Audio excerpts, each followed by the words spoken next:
अपने स्वभाव को सूर्य की तरह रखिए। सूर्य पूरी दुनिया को ऊर्जा और प्रकाश देता है, लेकिन उसमें ना उगने का अभिमान होता है, ना डूबने का डर। सुप्रभात, मैं हूं प्रतिबिंब शर्मा आपके साथ। सबसे पहले नजर डालते हैं मुख्य गतिविधियों पर। भारतीय अर्थव्यवस्था के लिए एक और अच्छी खबर। एशियाई विकास बैंक ने चालू वित्त वर्ष के लिए भारत की विकास दर का अनुमान 6.7% से बढ़ाकर 7% किया। कहा, सार्वजनिक और निजी क्षेत्र की निवेश मांग से मजबूत वृद्धि का मार्ग होगा प्रशस्त। प्रधानमंत्री नरेंद्र मोदी ने गेमिंग उद्योग से जुड़े विभिन्न मुद्दों पर भारत के शीर्ष गेमर्स के साथ किया संवाद। गेमिंग उद्योग में हो रहे नए क्रियाकलापों पर की चर्चा। खिलाड़ियों के साथ प्रधानमंत्री की बातचीत का एक छोटा वीडियो एक्स पर किया गया साझा।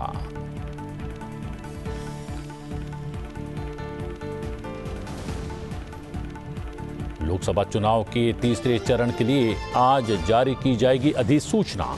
10 राज्यों और 2 केंद्र शासित प्रदेशों की 94 लोकसभा सीटों और मध्य प्रदेश में बैतूल संसदीय क्षेत्र के स्थगित चुनाव के लिए 7 मई को होगा मतदान। 19 अप्रैल तक भरे जा सकते हैं नामांकन। भीषण गर्मी के पूर्वानुमान के बीच दिल्ली में प्रधानमंत्री मोदी की अध्यक्षता में आयोजित हुई बैठक।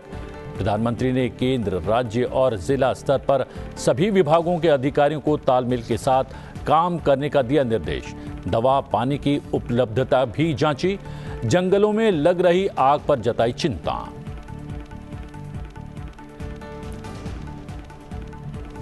चैत्र नवरात्रि का आज चौथे दिन मां दुर्गा के भव्य स्वरूप देवी कुष्मांडा की जाती है आराधना।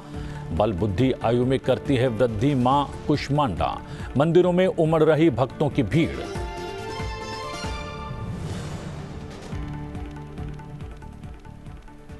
भारतीय अर्थव्यवस्था दुनिया में सबसे तेजी से आगे बढ़ रही है और विश्व बैंक से लेकर अंतर्राष्ट्रीय मुद्रा कोष IMF तक ने इसे सराहा भी है।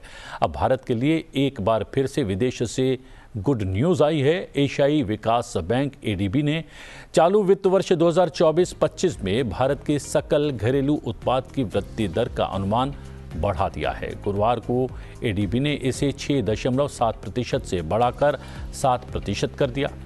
ADB ने कहा कि भारत एशिया और प्रशांत क्षेत्र में एक प्रमुख ग्रोथ इंजन बना रहेगा।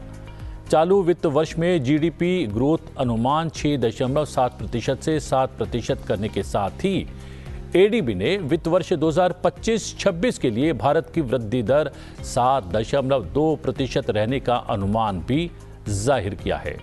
ADB ने इस बीच कहा है कि पब्लिक और प्राइवेट सेक्टर्स में इन्वेस्टमेंट और कंज्यूमर डिमांड में मजबूत तेजी से ग्रोथ को बढ़ावा मिलेगा और इंडियन इकोनॉमी की तेज रफ्तार जारी रहेगी। इसके साथ ही ADB के मुताबिक वैश्विक रुझानों के अनुरूप देश की महंगाई दर में भी गिरावट का रुख जारी रहेगा।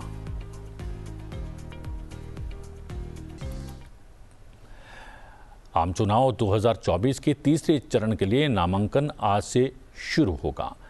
इस चरण में 12 राज्यों, केंद्र शासित प्रदेशों के 94 संसदीय निर्वाचन क्षेत्र में चुनाव के लिए राजपत्र अधिसूचना आज जारी की जाएगी।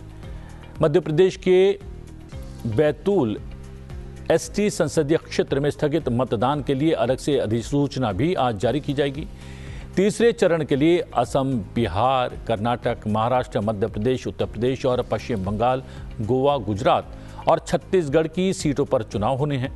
केंद्र शासित प्रदेशों दादरा नगर हवेली, दमन एवं दीव, जम्मू और कश्मीर भी शामिल हैं। तीसरे चरण के लिए नामांकन दाखिल करने की आखिरी तारीख 19 अप्रैल है और नामांकन की जांच 20 अप्रैल को होगी। नाम वापस लेने की आखिरी तारीख 22 अप्रैल है। तीसरे चरण के तहत 12 राज्यों और केंद्र शासित प्रदेशों के 94 निर्वाचन क्षेत्रों में 7 मई को मतदान होगा। सभी चुनावों के लिए वोटों की गिनती 4 जून को होगी। लोकसभा चुनाव 7 चरणों में होंगे, जिसमें देश भर के मतदाता 19 अप्रैल, 26 अप्रैल, 7 मई, 13 मई 20 मई और 25 मई और 1 जून को मतदान करेंगे।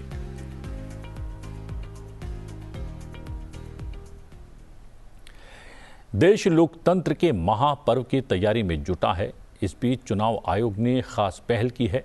आयोग की ये पहल लिंग समावेशी चुनावी प्रक्रिया का अनूठा उदाहरण है। केंद्र शासित राज्य पुडुचेरी इस बार लोकतंत्र की अनूठी मिसाल पेश करने वाला है। पहले चरण के तहत 19 अप्रैल को यहां मतदान होगा।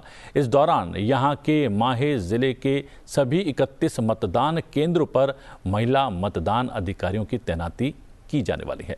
इससे पहले 2023 में छत्तीसगढ़ विधानसभा चुनाव के दौरान निर्वाचन आयोग ये पहल कर चुका है।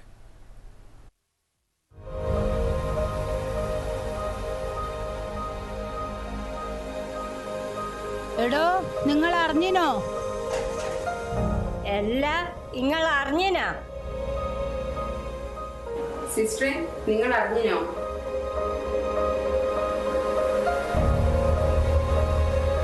ചേച്ചി നിങ്ങൾ അറിഞ്ഞോ? മാഡം നിങ്ങൾ അറിഞ്ഞിനാ? എടാ എടാ എടാ നിങ്ങൾ അറിഞ്ഞോ? ഡിയർ സ്റ്റുഡൻസ് നിങ്ങൾ അറിഞ്ഞോ? എന്താണെന്നല്ലേ, നമ്മുടെ കൊച്ചു മയൂരി ചരിത്രത്തിൽ ഇടം പിടിക്കാൻ പോകുന്നു. നമ്മുടെ രാജ്യത്തിന്റെ തിരഞ്ഞെടുപ്പ് ചരിത്രത്തിൽ ആദ്യമായി ഒരു അസംബ്ലി നിയോജക മണ്ഡലത്തിലെ മുഴുവൻ പോളിംഗ് ബൂത്തുകളും വനിതകൾ മാത്രം നിയന്ത്രിക്കാൻ പോകുന്നു. ഈ അവസരത്തിൽ മയൂരിയിലെ മുഴുവൻ വോട്ടർമാരും പോളിംഗ് ബൂത്തിലെത്തി വോട്ടുകൾ രേഖപ്പെടുത്തി ചരിത്രത്തിന്റെ ഭാഗമാവുക. देश में एक और जहां राजनीतिक पार्टियां जोर शोर से चुनाव प्रचार कर रही हैं, वहीं चेन्नई के 6 स्कूबा डाइवर्स ने भी मतदान के प्रति अनोखा जागरूकता अभियान चलाया है। अवेयरनेस के लिए गोताखोर 60 फीट गहरे समुद्र में उतर गए। गोताखोरों ने अपने साथ एक डमी ईवीएम मशीन भी लेकर गए। गोताखोरों ने ये अभियान वोट के अधिकार और कर्तव्य के अंतर्गत चलाया। देखिए ये वीडियो।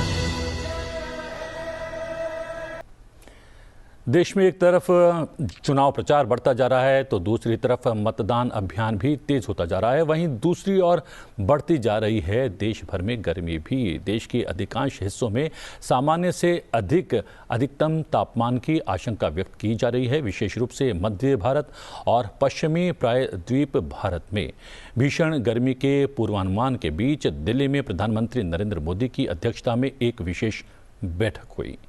प्रधानमंत्री ने केंद्र, राज्य और जिला स्तर पर सभी विभागों से तालमेल के साथ काम करने का निर्देश जारी किया। प्रधानमंत्री ने हॉस्पिटल्स में तैयारी और जागरूकता पर जोर दिया। हेल्थ सेक्टर में तैयारियों की समीक्षा के तहत आवश्यक दवाओं, intravenous liquid, ice pack, ORS और पीने के पानी की उपलब्धता भी चेक की गई। इसके साथ प्रधानमंत्री ने जंगलों में लगने वाली आग का तुरंत पता लगाने और उसे जल्द से जल्द बुझाने की आवश्यकता को भी हाईलाइट किया। हम आपको बता दें कि भारतीय मौसम विज्ञान विभाग ने अप्रैल से जून के दौरान भारत में अत्यधिक गर्मी पड़ने की आशंका व्यक्त की है। केंद्रीय और पश्चिम प्रायद्वीप क्षेत्र में हालात सबसे बुरे हो सकते हैं। केंद्रीय और पश्चिमी प्रायद्वीप क्षेत्र में हालात बुरे होने से कैसे निपटा जाए, उस पर लगातार विचार किया जा रहा है। प्रधानमंत्री नरेंद्र मोदी ने देश से प्रमुख 7 गेमर्स से मुलाकात की और उनके साथ कंप्यूटर और मोबाइल पर गेम भी खेला। सभी गेमर ने गेमिंग की दुनिया में अपने अनुभवों को साझा किया और भविष्य की अपनी तैयारियों के बारे में भी बताया। इन गेमर्स के साथ मुलाकात को संक्षिप्त वीडियो के साथ साझा भी किया गया और पूरा एपिसोड शनिवार को प्रसारित किया जाएगा।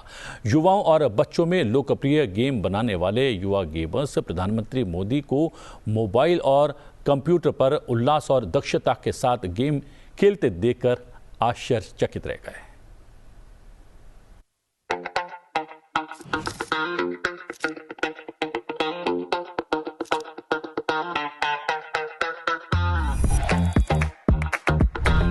We are here for a big moment.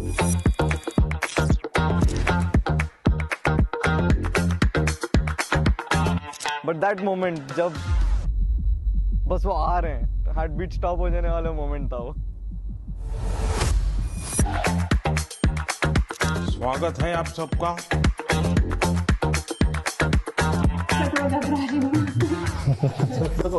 अच्छा होने दीजिए। 1-on-1 जब हम उनसे साथ में मिले, हमें लगा ही नहीं कि हमारे एज में इतना डिफरेंस है। मैं कलर करके बाल वाइट करता हूँ ताकि बिना लोगों के लगे कि बच्चा पीएम सर से बात करते हैं तो ऐसा ही लगता है कि हम हमारे एक फैमिली मेंबर से बात कर रहे हैं। 2019 में आई थिंक मैं बोलता हूँ कि गेमिंग काफ़ी स्पीड पकड़ी, रफ्तार पकड़ा। हमारी जो मिथोलॉजी है जो उसके अराउंड काफ़ी गेम्स डेवलप हो रहे हैं अभी।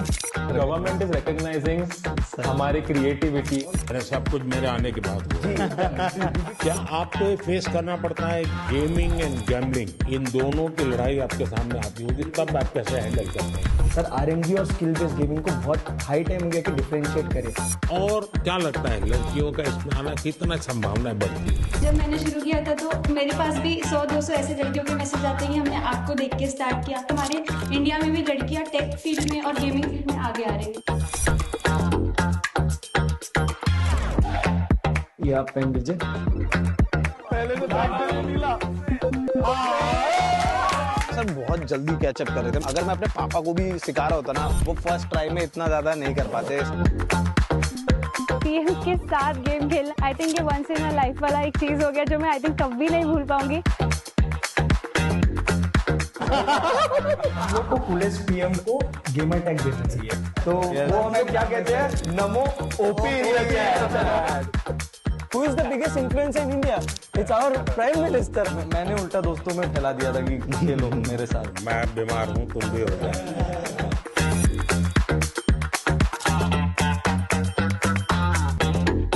लोग अब गेमिंग को एक अलग नजरिए से देखेंगे। I think Indian gaming peaked. Mummy papa तुम्हारा बेटा मोदी जी के साथ मिल गया है।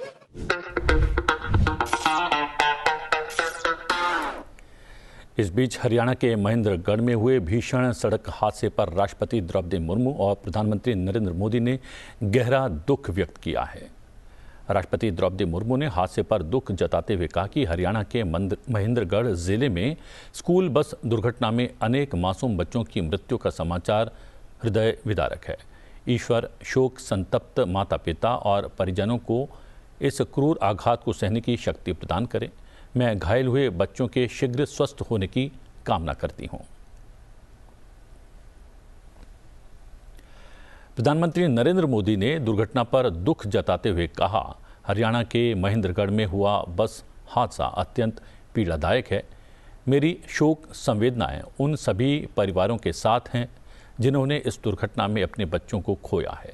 इसके साथ ही मैं सभी घायल बच्चों के शीघ्र स्वस्थ होने की कामना करता हूं। राज्य सरकार की देखरेख में स्थानीय प्रशासन पीड़ितों और उनके परिजनों की हर संभव सहायता में जुटा है।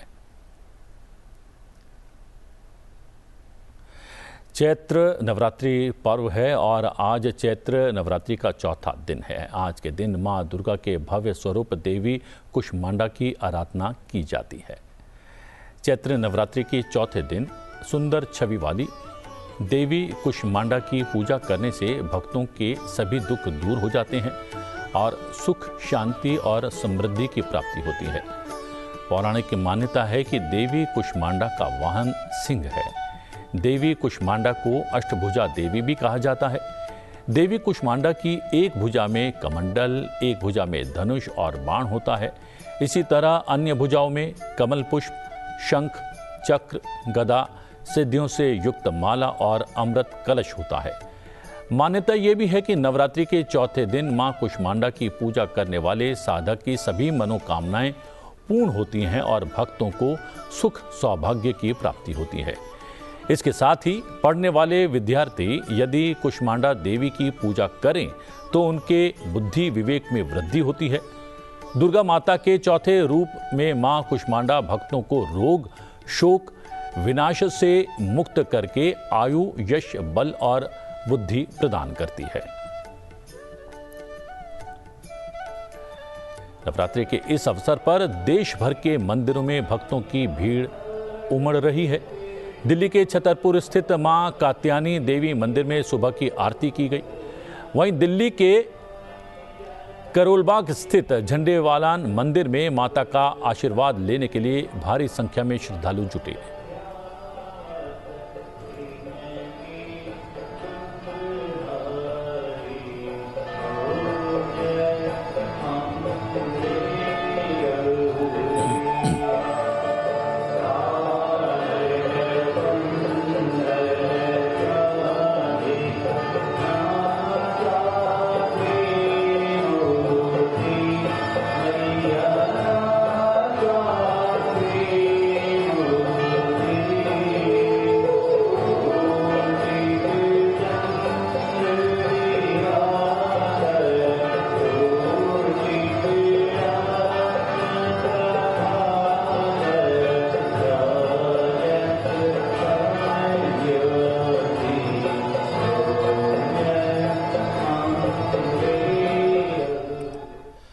और अब समय है आपसे विदा लेने का। चलते चलते आपको छोड़े जाते हैं आज के दिन से जुड़े इतिहास के साथ। जानिए इतिहास में आज की तारीख से कौन सी बड़ी घटनाएं जुड़ी हैं। मुझे दीजिए आज्ञा, लेकिन देखते रहिए संसद टीवी। नमस्कार। 12 अप्रैल साल 1961 को मानव ने पहली बार अंतरिक्ष में कदम रखा। सोवियत संघ के वोस्तोक 1 अंतरिक्षयान ने पहली मानवयुक्त अंतरिक्ष उड़ान और वोस्तोक कार्यक्रम की पहली अंतरिक्ष उड़ान भरी। इससे पहले जितने भी अंतरिक्ष अभियान हुए वे सब मानव रहित अंतरिक्षयान थे। वोस्तोक 1 को सोवियत अंतरिक्ष यात्री मेजर यूरी गगारिन के साथ कजाकिस्तान के बाइकोनूर कॉस्मोड्रोम से लॉन्च किया गया था। इस मिशन के साथ ही सोवियत संघ ने अंतरिक्ष में पहला इंसान भेजने की दौड़ में अमेरिका को पीछे छोड़ दिया था। यूरी 108 मिनट बाद धरती पर वापस लौटे। इसके बाद तय किया गया था कि अब इंसान को अंतरिक्ष में भेजा जाए। 12 अप्रैल साल 1861 को अमेरिका का गृह युद्ध शुरू हुआ था, जब दक्षिण के 11 राज्यों ने जेफरन डेविस के नेतृत्व में अमेरिका से अलग परिसंघ बनाने की घोषणा के साथ आजादी की लड़ाई छेड़ दी। दक्षिण के राज्य उत्तरी औद्योगिकृत राज्यों के मुकाबले काफी पिछड़े थे और लंबे समय से दास प्रथा को खत्म करने की मांग कर रहे थे। 4 साल के भीषण संघर्ष के बाद परिसंघ के हार के साथ इस युद्ध का अंत हुआ था। हालांकि दास प्रथा को पूरे देश में गैर कानूनी घोषित कर दिया गया। अमेरिका का यह गृह युद्ध इतिहास के सबसे विनाशकारी संघर्षों में से एक था।